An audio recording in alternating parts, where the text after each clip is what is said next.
Como o coro cantou, nós chegamos pela fé. Chegamos pela fé. Hoje são 30 de abril de 2023. 89 anos.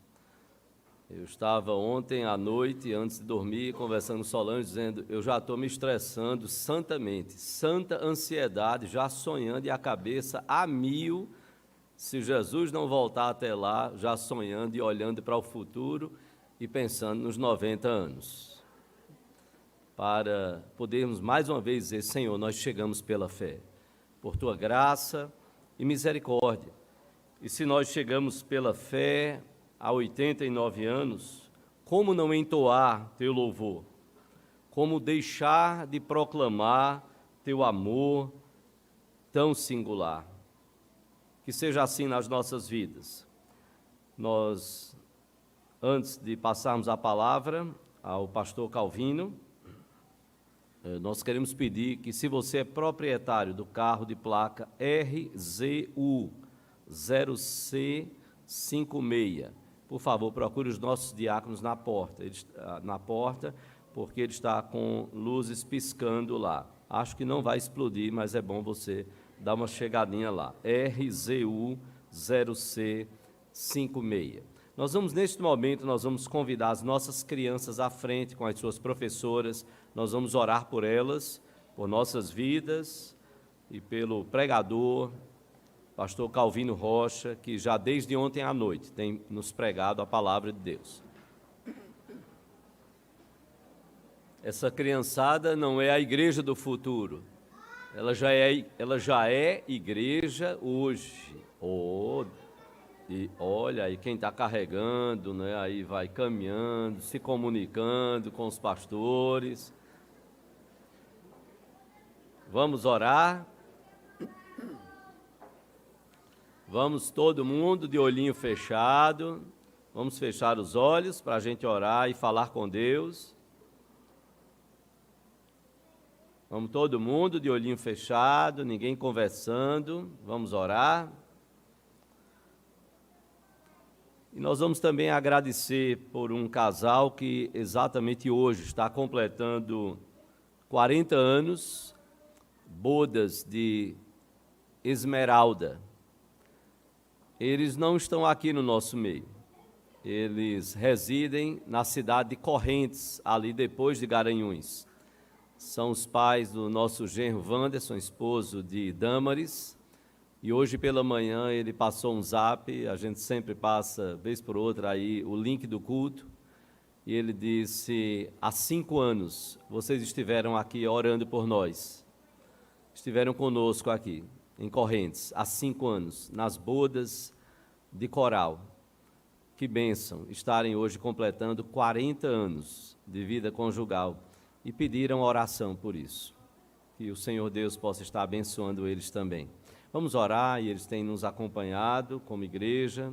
Vamos orar ao Senhor, vamos fechar os nossos olhos. Ninguém conversando, os adultos ajudem aí as crianças. Vamos orar. Pai amado, nós te louvamos por esse momento tão precioso de podermos adorar o Teu nome, bendizer o Teu nome. Nós te adoramos pela palavra que o Senhor tem nos dado desde ontem, através do Teu servo, pastor Calvino Rocha. Abençoa o Senhor nesta manhã, que o mesmo Espírito do Senhor que usou ontem possa usá-lo hoje pela manhã e logo mais hoje à noite. Nos abençoa com a Tua palavra, Senhor. Nós clamamos porque dependemos da Tua bênção para vivermos e para fazermos aquilo que o Senhor mesmo tem colocado nos nossos corações. Nós, ó Deus, pedimos a Tua bênção sobre o casal Valdemir e Madalena. Que o Senhor estenda as Suas mãos sobre eles. Que eles possam amar o Senhor Jesus e servi-lo para a glória do Teu nome, dia a dia, mais e mais. Que o Senhor abençoe os seus filhos, nora, genros, que o Senhor abençoe aos netos, a toda a família, Senhor, abençoa-os como casal, neste momento que agradecem por estes 40 anos de vida conjugal, reconhecendo, Senhor, as muitas bênçãos que o Senhor tem dado a eles, que o Senhor possa guiá-los, orientá-los e usá-los para o louvor da tua glória, Senhor. Trabalha os seus corações como só o Senhor pode fazer. Abençoa também os nossos pequeninos, abençoa as suas professoras e professores, usa-os para levar a tua palavra, de forma que eles possam ver nestes professores e professoras, que eles possam ver nos seus pais exemplo de fé a ser seguido, Senhor. Que o Senhor fortaleça as nossas famílias e nos abençoe. Assim nós te oramos, pedindo a tua bênção sobre toda a tua igreja, no nome de Jesus e para a glória dele. Amém, Senhor.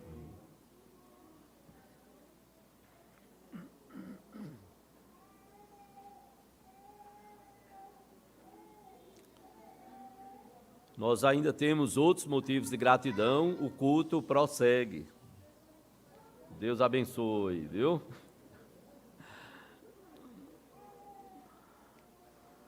Irmãos, nós temos a alegria de receber, ontem o pastor Calvino Rocha nos trouxe a palavra de Deus, num momento de muita alegria, de refletirmos e pensarmos para as nossas vidas e pensarmos a vontade do Senhor para o nosso viver, de seguirmos ao Senhor Jesus Cristo.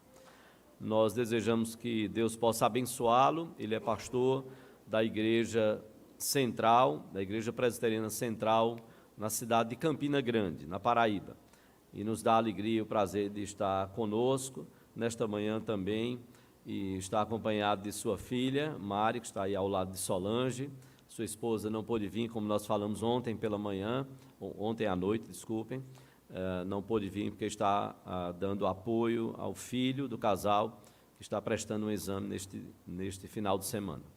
Que Deus possa assim nos abençoar, que ele continue à vontade no nosso meio, o pastor Calvino, que ele possa estar bem à vontade no nosso meio, que Deus possa nos abençoar com a palavra para os nossos corações. Bom dia, queridos irmãos. Bom estar com os amados nessa manhã ainda. Eu quero convidá-los a se colocarem em pé e abram, por favor, a Bíblia na primeira carta de Paulo aos Tessalonicenses. Se você participou do culto ontem e participará do culto da noite, perceberá que esta carta está ali na liturgia. Todas as leituras de ontem à noite, de hoje à noite, fazem parte desta primeira carta de Paulo aos Tessalonicenses. Eu quero ler os 10 primeiros versículos do capítulo 1, depois quero convidá-lo a ir para o capítulo 4, ok? Primeira carta de Paulo aos Tessalonicenses. O texto bíblico diz: Paulo, Silvano ou Silas e Timóteo, a igreja dos Tessalonicenses em Deus Pai e no Senhor Jesus Cristo, graça e paz a vós outros. Damos sempre graças a Deus por todos vós, mencionando-vos em nossas orações e sem cessar, recordando-nos diante do nosso Deus e Pai, da operosidade da vossa fé, da abnegação do vosso amor e da firmeza da vossa esperança em nosso Senhor Jesus Cristo, reconhecendo, irmãos amados de Deus, a vossa eleição. Porque o nosso evangelho não chegou até vós tão somente em palavra, mas, sobretudo, em poder no Espírito Santo e em plena convicção, assim como sabeis ter sido o nosso procedimento entre vós e por amor de vós. Com efeito, vos tornastes imitadores nossos e do Senhor, tendo recebido a palavra posto em meio de muita tribulação, com a alegria do Espírito Santo, de sorte que vos tornastes modelo para todos os crentes da Macedônia e na Acaia, porque de vós repercutiu a palavra do Senhor, não só na Macedônia e Acaia, mas também por toda parte se divulgou a vossa fé para com Deus, a tal ponto de não termos necessidade de acrescentar coisa alguma. Pois eles mesmos, no tocante a nós, proclamam que repercussão teve o nosso ingresso no vosso meio, e como deixando os ídolos, vos convertestes a Deus, para servirdes o Deus vivo e verdadeiro, e para aguardardes os céus, o seu Filho, a quem ele ressuscitou dentre os mortos, Jesus, que nos livra da ira vindoura. capítulo 4, versículo 1. Finalmente, irmãos, nós vos rogamos e exortamos o Senhor Jesus, que como de nós recebestes quanto à maneira porque deveis viver e agradar a Deus e efetivamente estáis fazendo, continueis progredindo cada vez mais. Versículo 9. No tocante ao amor fraternal, não há necessidade de que eu vos escreva, porquanto vós mesmos estáis por Deus instruídos, que deveis amar-vos uns aos outros, e na verdade estáis praticando isto mesmo para com todos os irmãos em toda a Macedônia. Contudo, vos exortamos, irmãos, a progredirdes cada vez mais, em diligenciardes por viver tranquilamente, cuidar do que é vosso, trabalhar com as próprias mãos, como vos ordenamos, de modo que vos porteis com dignidade para com os de fora, e de nada venhais a precisar. Curve a cabeça, por favor. Deus, fala ao nosso coração e transforma-nos para o louvor da tua glória. É a nossa oração, no nome de Jesus. Amém. Amém. Você pode se assentar, meu querido?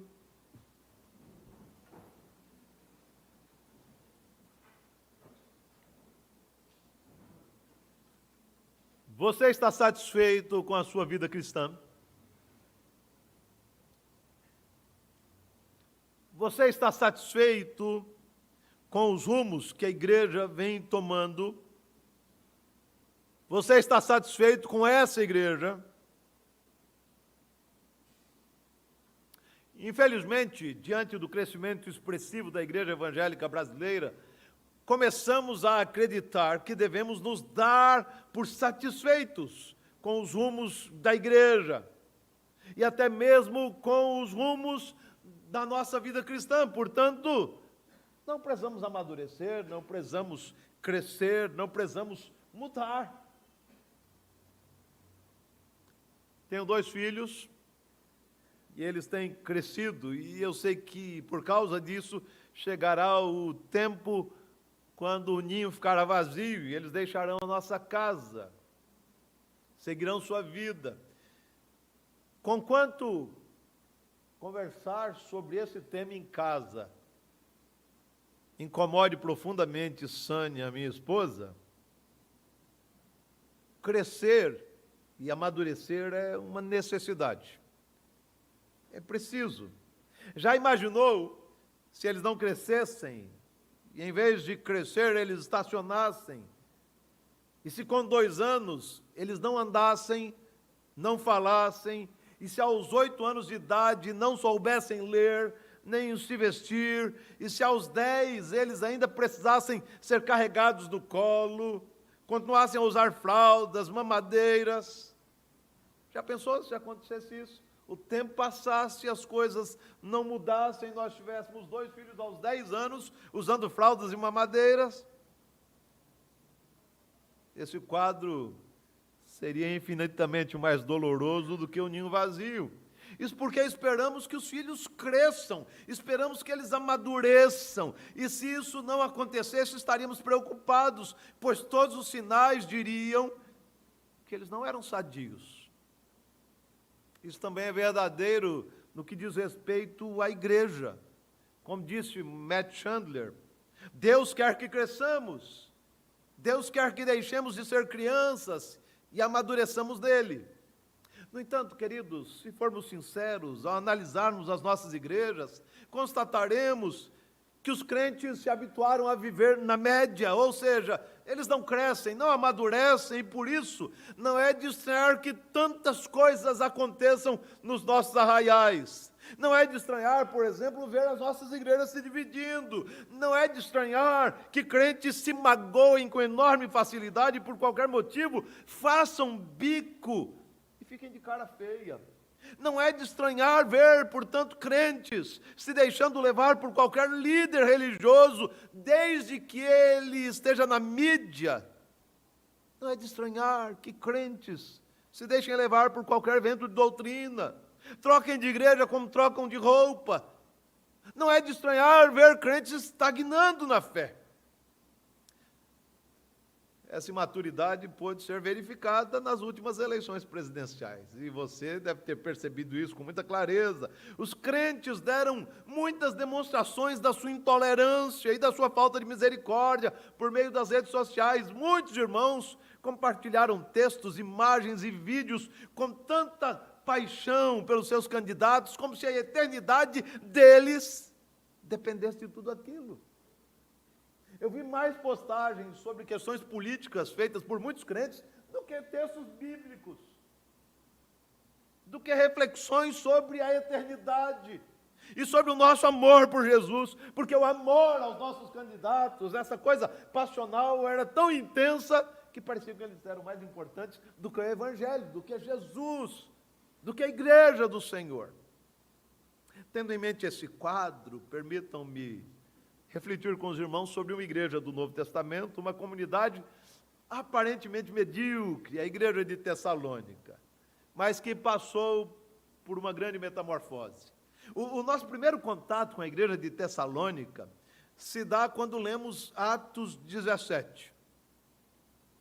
Você deve se lembrar, porque no começo do capítulo 17, você encontra a seguinte situação, o comentário em Tessalônica era o seguinte: estes que têm transtornado o mundo, chegaram também aqui. E segundo Lucas, no início da segunda viagem missionária, os planos do apóstolo Paulo foram mudados. Ele pretendia seguir viagem em direção à Ásia, mas o Senhor o enviou à Europa. Chegou à cidade de Filipos. E ali em Filipos, Paulo e Silas tiveram a alegria de ver o nascimento de uma igreja que se tornou amada pelo apóstolo Paulo. Quando você lê a carta de Paulo aos Filipenses, você percebe o quanto ele amava aquela igreja, o quanto ele fala emocionadamente daquela igreja que investiu no seu ministério de forma multifacetada. Mas não podemos nos iludir. Em Filipos, Paulo e Silas não tiveram vida fácil.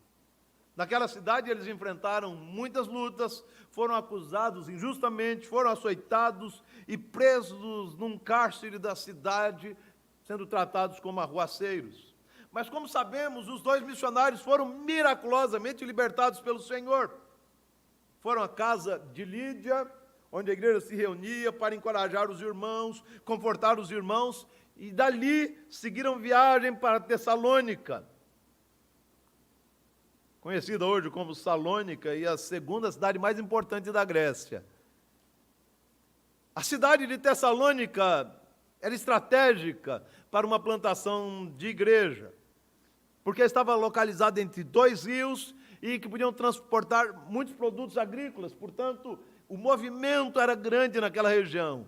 Tessalônica era uma cidade comercial importante para aquela região, era a capital da Macedônia e servia toda a província como centro administrativo. Lendo o diário de viagem de Paulo, registrado por Lucas em Atos dos Apóstolos, descobrimos que a chegada dos missionários naquela cidade, por volta do ano 49, deu origem a mais uma igreja. Mas, curiosamente, quando Lucas menciona a igreja de Tessalônica, temos a impressão de que aquela era uma comunidade inexpressiva, principalmente quando comparada à igreja que nasceu em Bereia, porque quando você lê o capítulo 17, ouve as palavras de Lucas, dizendo que esses de Bereia eram o quê? Você se lembra? Eram o quê? Mais o quê? Os de Bereia, a gente cita tanto bereano para lá e para cá, mas o que o texto diz? Estes de Bereia eram mais nobres do que os de Tessalônica, pois receberam a palavra com toda avidez, examinando as Escrituras todos os dias para ver se as coisas eram de fato assim. Portanto, quando Lucas menciona a igreja nascida em Tessalônica, ele não rasga elogios. Pelo contrário, ele compara a igreja nascida em Bereia e diz o seguinte: a igreja de Bereia, nascida em Bereia, era melhor do que a igreja em Tessalônica, porque os bereanos eram mais nobres do que eles, porque receberam a palavra com avidez, interessadamente, e examinavam as Escrituras para ver se aquilo que Paulo dizia era balela ou não, se procedia ou não. Mas, felizmente, a igreja de Tessalônica amadureceu. E se tornou uma comunidade surpreendente. Lendo o capítulo 1 da primeira carta, texto que acabamos de ler, o apóstolo Paulo diz que aquela igreja foi eleita pelo Senhor. Olha que jeito carinhoso de dizer as coisas. No capítulo 1, versículo 5, o apóstolo Paulo diz que aquela igreja nasceu firmada no Evangelho. Ou seja, a igreja de Tessalônica passou por mudanças profundas, que podem ser vistas nos 10 versículos do capítulo 1. Eu quero rapidamente pensar sobre 4 fatos que provam que a igreja de Tessalônica amadureceu. E todos esses fatos podem ser vistos aí no capítulo 1. Se você puder, leia comigo, versículos 1 e 2 do capítulo 1. Leamos a uma só voz e veja as mudanças que aconteceram naquela igreja, que parecia medíocre, mas parece que está passando por uma verdadeira metamorfose, a ponto do apóstolo Paulo escrever os versículos 2 e 3. Vamos lá? Damos sempre graças a Deus, perdão, eu falei 3 e 4, 2 e 3, perdão, viu? 2 e 3, obrigado, queridos. Vamos lá? Damos sempre graças a Deus por todos vós, mencionando-os em nossas orações e sem cessar, recordando-nos diante do nosso Deus e Pai, da operosidade da vossa fé, da abnegação do vosso amor e da firmeza da vossa esperança em nosso Senhor Jesus Cristo. Primeiro fato, aquela igreja se tornou uma igreja virtuosa. O apóstolo Paulo inicia esta carta revelando o seu apreço pela igreja dos Tessalonicenses. Ele agradece a Deus pela vida dos membros daquela comunidade, porque ele constatou algumas mudanças naquele lugar. Aquela igreja carregava 3 virtudes fundamentais, destacadas pelo apóstolo Paulo no capítulo 13 da primeira carta aos Coríntios. Agora permanecem a fé, a esperança, as mulheres da SAF devem lembrar, esse é o tema do quadriênio, né?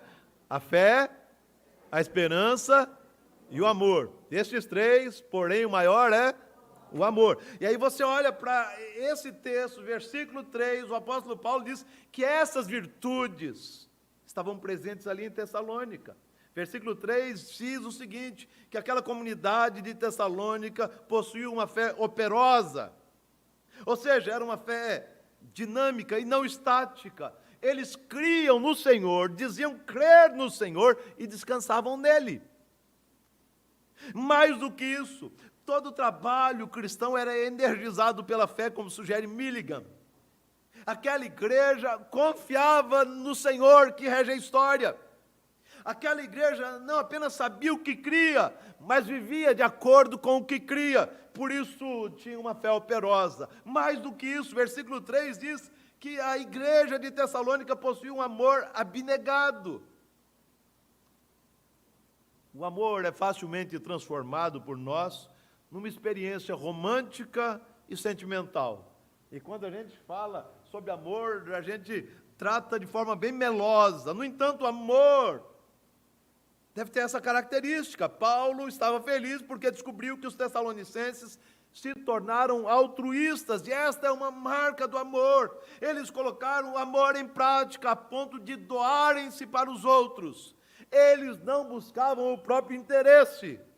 E nessa carta, Paulo dará um destaque especial ao amor fraterno, e ele fala sobre isso no capítulo 4. A igreja de Tessalônica era formada por crentes que não apenas se toleravam, mas que se amavam.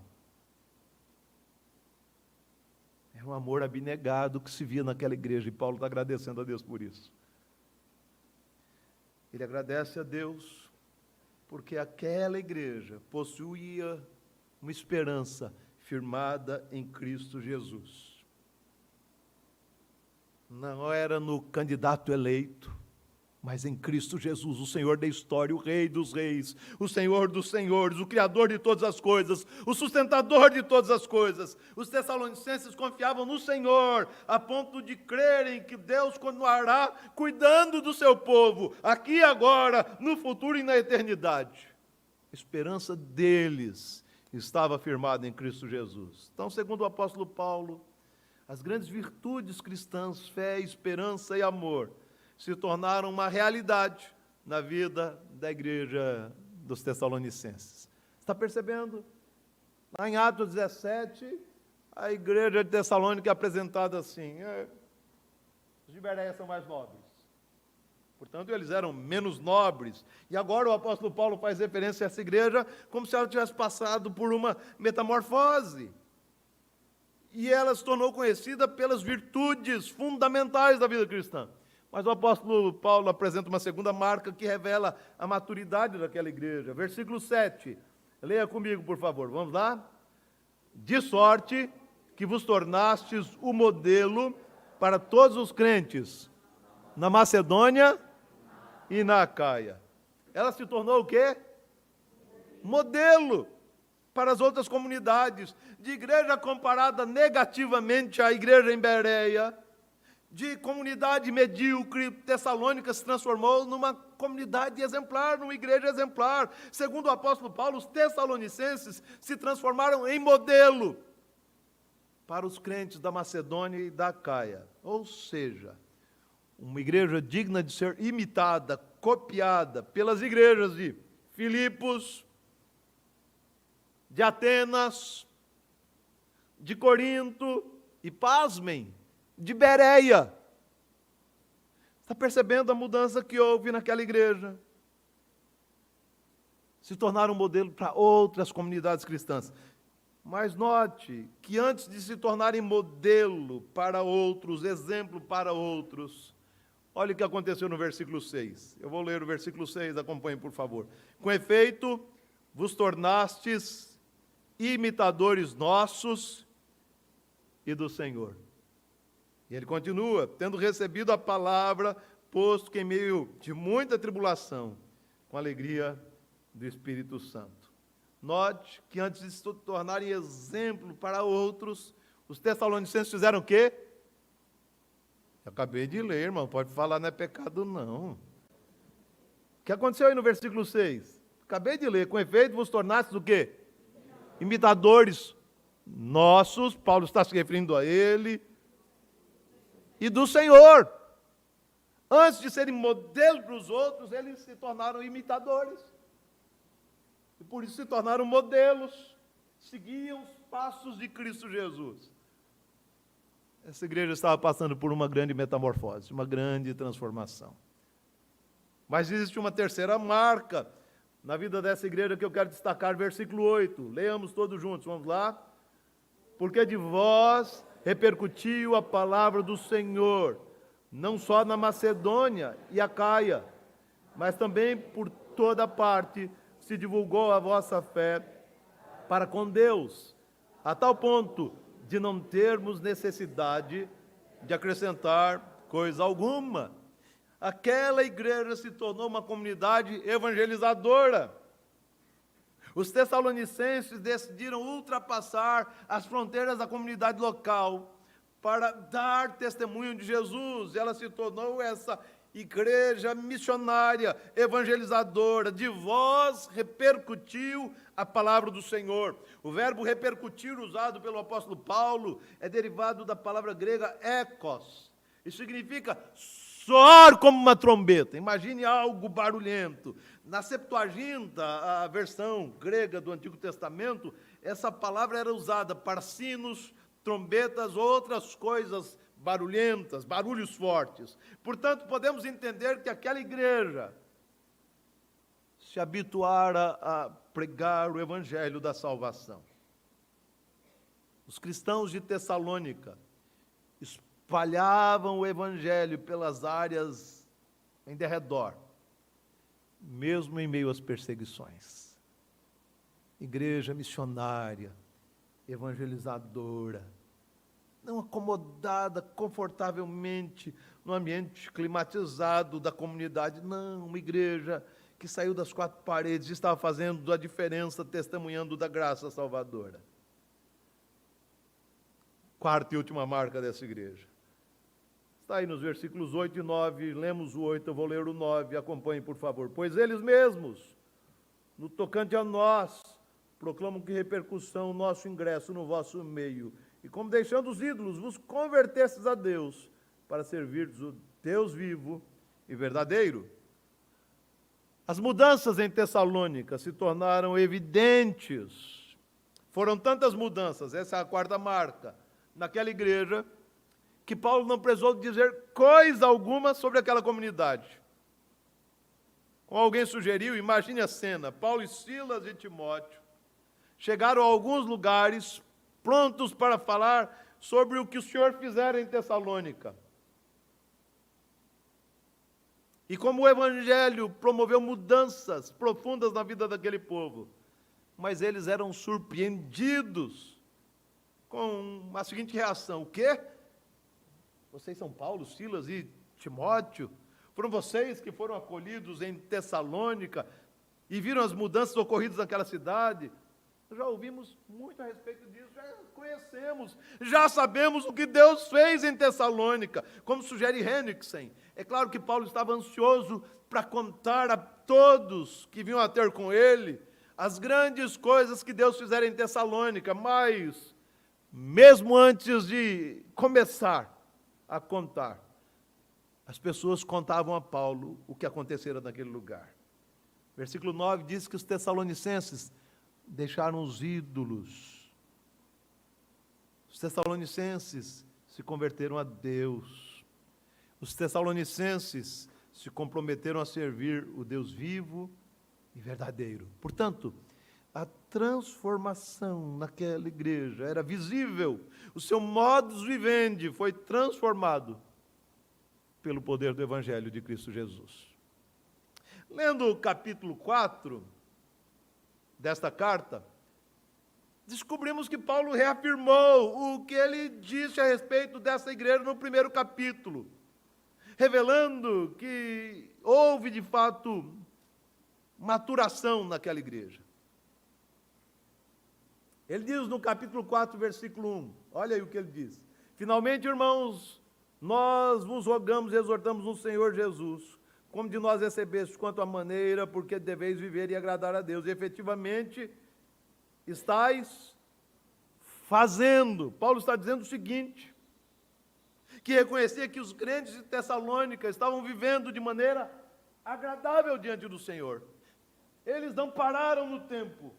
Eles continuavam vivendo de modo digno do Evangelho de Cristo Jesus. Se você for para os versículos 9 e 10, o apóstolo Paulo diz que reconhecia que os crentes de Tessalônica praticavam o amor fraternal, o amor pelo irmão. Ele falou no capítulo 1 que o amor era uma virtude presente naquela igreja. E no capítulo 4 ele retoma o tema e diz: olha, de fato vocês amam uns aos outros. Eu tenho visto isso.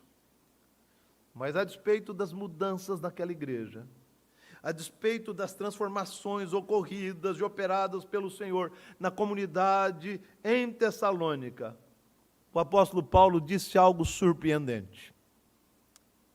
Leia comigo, versículo 1, e depois leia comigo versículo 10 do capítulo 4. Leia prestando atenção, por favor. Versículo 1, vamos ler todos juntos? Finalmente, irmãos, nós vos rogamos e exortamos no Senhor Jesus, que como de nós recebestes, quanto à maneira porque deveis viver e agradar a Deus, e efetivamente estáis fazendo. Versículo 10. E na verdade estáis praticando isso mesmo, para com todos os irmãos em toda a Macedônia. Contudo vos exortamos, irmãos. Você prestou atenção nos dois versículos? Paulo olha para aquela igreja e vê naquela igreja uma comunidade amadurecida, transformada, comprometida com o Evangelho, comprometida com o amor fraternal, comprometida com a santidade, a obediência. E ele diz o seguinte, irmãos, versículo 1, continueis, o quê? Progredindo, é a última linha ali, está aí no texto. Continueis progredindo cada vez mais. Versículo 10 do capítulo 4. Veja o que ele diz. Contudo, na parte final, contudo vos exortamos, irmãos, a... O termo grego para progredir significa se desenvolvam, transbordem, abundem, excedam. Paulo esperava que os tessalonicenses excedessem em santificação e excedessem no amor fraternal. O apóstolo Paulo esperava que os tessalonicenses não se dessem por satisfeitos com aquilo que alcançaram. A questão que se levanta nesta manhã é a seguinte: se a igreja de Tessalônica, que se tornou uma comunidade extraordinária, precisava progredir, será que podemos estar satisfeitos com a nossa vida cristã? Se a igreja tessalônica, ou de Tessalônica, que ficou conhecida pela fé, pela esperança e pelo amor,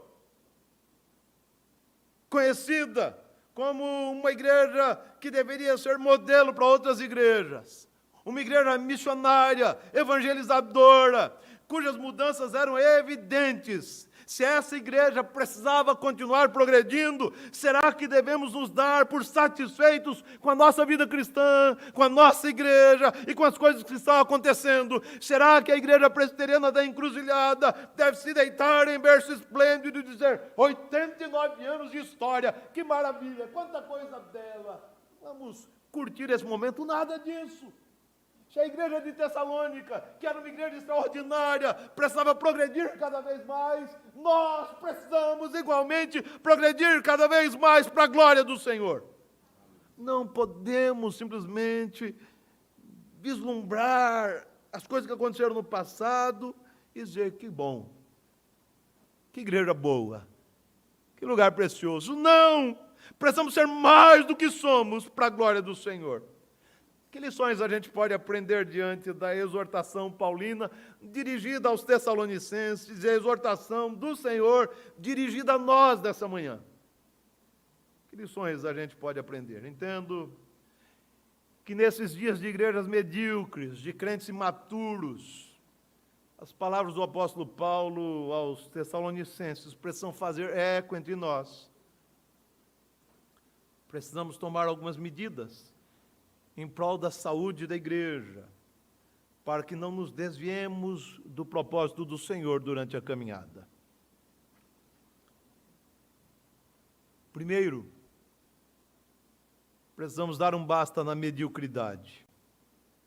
Não importa se todos erram, não importa se outras igrejas estagnaram, se o irmãozinho estagnou, o certo é que precisamos abundar, precisamos ter uma vida devocional intensa, precisamos ter um relacionamento íntimo com o Senhor verdadeiro. Precisamos ter uma vida piedosa e extraordinária. Devemos buscar excelência. Devemos abundar. Mas como diz Michael Horton, precisamos descobrir o fim dessa excelência. Ou seja, a excelência demanda um objetivo digno e um alvo digno. O chamado à excelência, por si só, é inútil.